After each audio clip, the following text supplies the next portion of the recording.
바이든 정부의 인플레이션 감축법이 전 세계 자동차 업체들에게 충격을 주고 있죠. 파죽지세로 치고 나가던 한국은 더 그럴 수밖에 없었습니다. 현재 IRA에 대한 논의 기간으로 이미 알려진 초안에 기반해 정책 내용을 알맞게 조정하는 단계인데요. 그런데 한국 기업이 상상도 못한 대응을 통해 IRA를 오히려 전화위복으로 삼았고 정책에 맞게 동분서주하던 미국 자동차 기업들이 한국 없이는 전기차 시장에 마비가 온다는 결론이 나와 충격을 주고 있다는데요. 한번 자세히 알아보겠습니다. 바이든 정부의 IRA로 인해 전 세계 전기차 업체들이 패닉에서 헤어나오지 못하고 있습니다. 특히 미국 내 시장 점유율 2위를 달리던 한국은 특히 그 여파가 큰데요. 지난 한미 정상회담에서 정의선 회장은 2025년까지 로보틱스 등 미래 먹거리 분야에 50억 달러, 미국 조지아주에 전기차 전용 공장을 건설하기 위해 투자하는 55억 달러, 도합 105억 달러를 투자하기로 하며 바이든 행정부가 한국 사업에 지속적으로 지지해주기를 바란다고 했는데요. 이는 바이든 대통령에겐 크리스마스 선물과도 같았습니다. 선물을 받고 기뻐하는 어린아이처럼 미국을 선택해준 것에 감사하며 현대차를 실망시키지 않을 것이라고 화답해놓고 뒤통수를 쳐버렸죠. 한국뿐만 아니라 유럽, 일본도 뒤통수를 맞아 같은 이유로 강하게 반발하고 있는데요. 미국에 투자 중인 모든 기업이 피해를 입게 되었지만 이는 사실상 미국 시장이라는 파이를 빠르게 흡수하고 있는 한국을 견제하고 있다고 볼 수 있습니다. 이에 대해 한국 외교부는 미국 로비업체를 고용하고도 IRA에 대해 어떠한 동향 보고도 받지 못했다고 하는데요. 외교부는 미 의회 동향에 대해 보고를 받아왔지만 정작 피해가 우려되는 부분에 대해선 자세한 정보를 받지 못했다고 하는데요. 법안 공개부터 통과까지 이례적인 속도로 진행돼 대응할 시간이 부족했다고 합니다. 다들 이렇게 분노하고 우왕좌왕하는 와중에 현대, 기아가 공유하는 전기차 전용 생산 공장을 건설하기로 결정하며 새로운 활로를 찾고 있는데요. 바로 미국 조지아주 서베너에 전기차 전용 공장을 짓기로 하고 물밑 작업에 들어간 것입니다. 이미 현대차는 엘라베마주 몽고메리, 기아는 조지아주 애틀랜타 인근 웨스트포인트에 공장을 두고 있는데요. 이번에 준공될 조지아주 서베너 공장은 현대차, 기아, 제네시스를 모두 아우르는 그룹 차원의 첫 전기차 전용 공장이 될 전망입니다. 현대가 이렇게 서두르는 데에는 앞서 일본의 사례가 있기 때문인데요. 지난해 토요타가 테슬라를 꺾고 시장 점유율 1위를 탈환했었으나 올해 초 최악의 리콜 사태를 겪으며 판매에 제동이 걸렸고 순식간에 추락하게 되었죠. 여기서 중요한 점은 미국 시장에서 판매 흐름이 끊기면 돌이키기 너무 어렵다는 건데요. 관계자는 설령 적자가 나더라도 기존에 계약된 전기차 물량을 밀어내기 식으로라도 팔아야 한다고 강조했습니다. 중요한 것은 빠르게 미국 시장이라는 파이를 넓혀가는 지금 꾸준히 소비자에게 노출시키는 것이 중요하기 때문인데요. 어찌됐든 일단 전기차 공장이 지어지게 되면 현대기아 역시 전기차 구매 보조금 혜택을 받을 수 있고 손해를 빠르게 수복할 수 있어 급한 불은 끈 셈이라고 밝혔습니다. 기아도 자체적으로 IRA로 보게 되는 손해에 대한 완충제를 만들고 있는데요. 미국이 아닌 멕시코에 5,800억 원을 투자해 멕시코 공장을 증설하고 나선 것입니다. 앞서 기아는 지난 2016년 30억 달러 투자, 현지 완성차 공장 설립을 결정한 바가 있습니다. 사무엘 가르시아 누에보 레온 주지사는 최근 공식 트위터를 통해 기아 멕시코 법인은 오는 2024년까지 부품 공급업체들과 함께 4억 8천만 달러를 추가 투자하기로 했다고 밝혔는데요. 이로써 기아가 멕시코에 투자하는 금액은 총 34억 8천만 달러로 오는 2024년까지 멕시코 완성차 생산량을 연간 25만 대에서 40만 대까지 확대할 것이라고 합니다.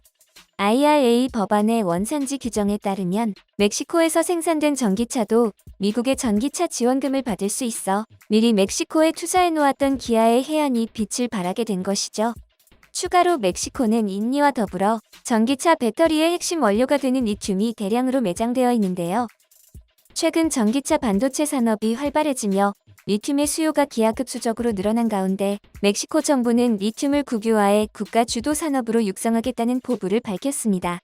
따라서 멕시코의 리튬 생산이 궤도에 오르게 된다면 기아에서 최우선으로 공급받을 수 있어 기존의 높은 중국 의존도에서 벗어날 수 있게 될 것으로 기대되고 있습니다. 한편 현대차증권은 LG엔솔에 대해 IRA 시행이 한국의 기회가 될 것이라며 긍정적인 의견을 내비쳤는데요. LG엔솔은 미국 내 차량용 2차 전지 생산 설비에 대해 팩 단가의 20%가 넘는 대규모 혜택을 받게 됩니다. 제너럴 모터스와의 합작 공장인 얼티움셀이 가동되면서 2023년 본격적으로 미국 매출이 증가하기 시작할 것으로 전망했습니다. IRA는 전기차에 대한 법안이지 배터리에 대한 법안이 아니며 보조금 지급 대상으로 판명된 포드, 제너럴 모터스, 스텔란티스를 비롯해 테슬라, 루시드까지 모두 고객으로 거느린 LG엔솔은 경쟁사인 중국 닝더스다이의 북미 시장 접근이 차단된 터라 뒤에서 조용히 웃고 있는데요. 이는 소니의 TV, 애플 스마트폰 등의 외국 기업이 잘 나가도 결국 이득은 한국 반도체 업체가 보고 있는 것과 같은 이치입니다. 거기에 더해 공급망 다변화에도 길을 찾기 시작했는데요. LG엔솔은 배터리 원재료 공급망 안정성을 높이기 위해 주요 협력사를 발굴하고 지분 투자를 통한 전략적 파트너십을 추진해 중국 의존도를 낮추고 있으며 관계자에 의하면 2025년부터 북미 지역에서만 5개의 생산 공장을 가동해 시장 경쟁력을 빠르게 확대할 수 있다는 자신감을 내비쳤습니다. 한편 중국에서 리튬을 80%를 독점하자 중국 내부에서 사재기 현상이 일어나고 있는데요. 앞서 중국은 리튬의 최대 생산국인 인니의 니켈 광산을 1대1로 사업 방식으로 전부 갈취한 바 있습니다. 전기차 수요가 급증한 올해 3월 니켈 걱정이 없어야 할 중국에서도 전기차 수요의 증가로 니켈 가격이 오르고 있다는 보도가 나왔습니다. 당시에는 그냥 필요한 곳이 많아서 그러려니 했지만 현재까지 니켈 가격이 5배 넘게 뛰었다는 통계 결과에 경악을 금치 못했는데요.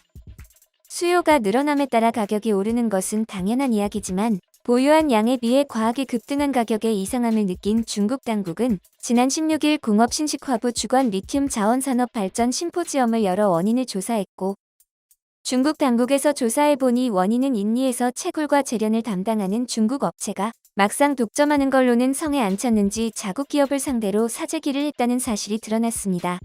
중국의 국민성으로 인해 발생한 이번 사태에 중국 당국은 급하게 제재에 들어갔으며 가격을 안정시키기까진 꽤 오랜 시간이 걸릴 것으로 확인됩니다.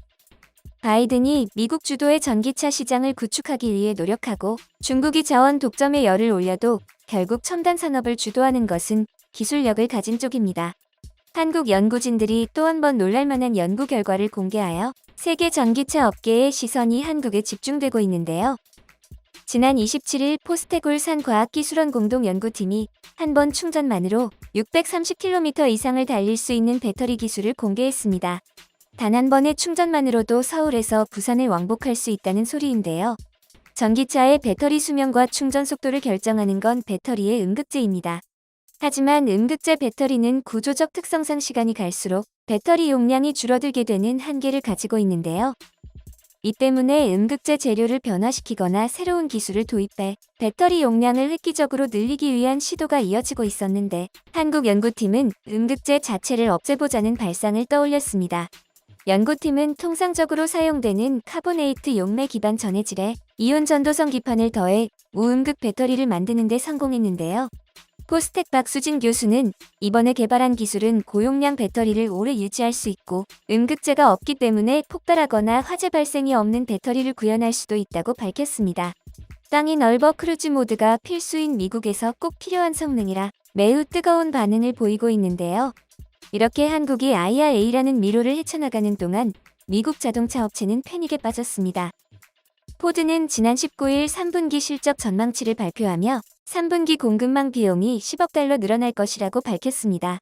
포드는 이날 최근 부품사와 진행한 납품 가격 협상에서 인플레 비용이 대거 반영될 것이라고 덧붙였는데요.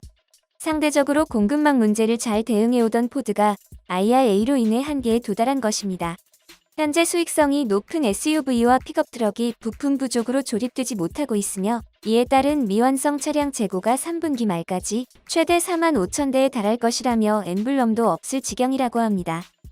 포드는 이 상황을 SK와의 합작 공장인 블루오벌 SK를 통해 타개하려 하는데요. 7일 업계에 따르면 조지아주는 최근 남동부 브라이언 카운티에 2284에이커 규모의 부지를 매입했다고 전했습니다. 이는 조지아주와 포드의 적극적인 구애로 해석되며 2023년 말까지 모든 공장 시설을 완공하고 2025년까지 공장 증설을 마쳐 운영할 계획이라고 하는데요. 포드와 SK도 이로써 IRA를 파회하고 안정적인 운영이 가능할 것으로 전망하고 있습니다.